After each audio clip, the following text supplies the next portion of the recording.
Salut tout le monde! Aujourd'hui, on va parler de la solitude. Euh, Courage dans la solitude. C'est dans le livre Deutéronome, chapitre 31, au verset 6 à 8. La solitude est l'un des sentiments les plus pénibles. Dieu nous a créés pour que nous entretenions une relation avec lui et d'autres personnes. Dès le départ, il a dit « Il n'est pas bon que l'homme soit seul ». Ça, c'est dans le livre de Genèse, chapitre 2, verset 18. Pourtant, même les chrétiens les plus fidèles se sentent parfois très seuls. Songeons à Élie, seul sur le mont Sinaï après avoir fui pour conserver sa vie. Ça, c'est dans le livre de 1 Roi, chapitre 19, versets 9 et 10. Pensons aussi à Jésus qui priait seul dans le jardin de Gethsémani, tandis que ses apôtres dormaient non loin de là. Ça, c'est dans Matthieu 26, versets 36 à 46. Élie et Jésus n'ont pas manqué de foi. Leur histoire s'inscrivait dans l'expérience humaine. Quand la solitude nous envahit, il est facile de croire que l'on nous a oubliés ou abandonnés. Dieu promet toutefois ceci. C'est une promesse, là. Puis Dieu, dans sa parole, il tient toujours ses promesses.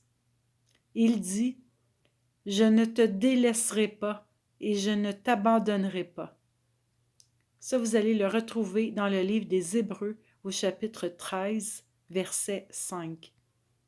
Sa présence ne dépend ni de nos sentiments, ni de nos circonstances.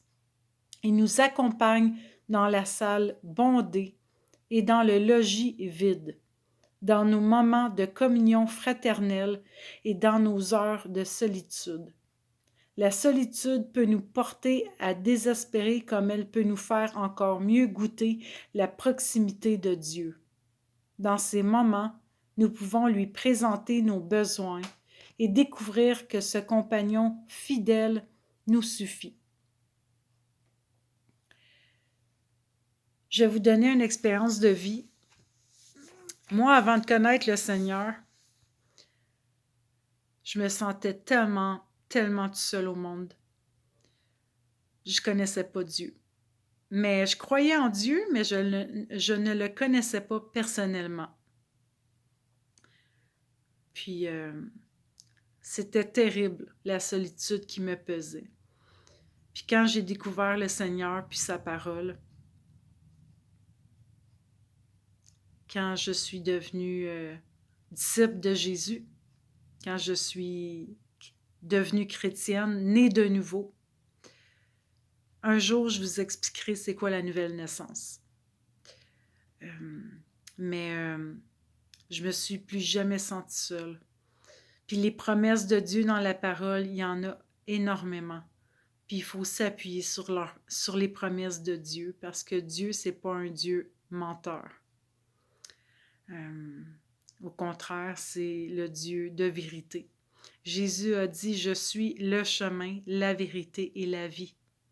Nul ne vient au Père que par moi. » Alors voilà. Ne vous découragez pas. Dieu marche, est avec vous dans votre solitude. Puis, approchez-vous de Dieu et il va s'approcher de vous. Et surtout, lisez la parole de Dieu.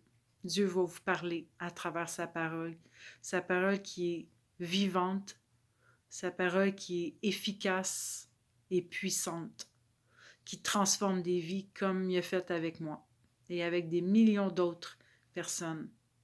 Alors voilà mes paroles d'encouragement aujourd'hui.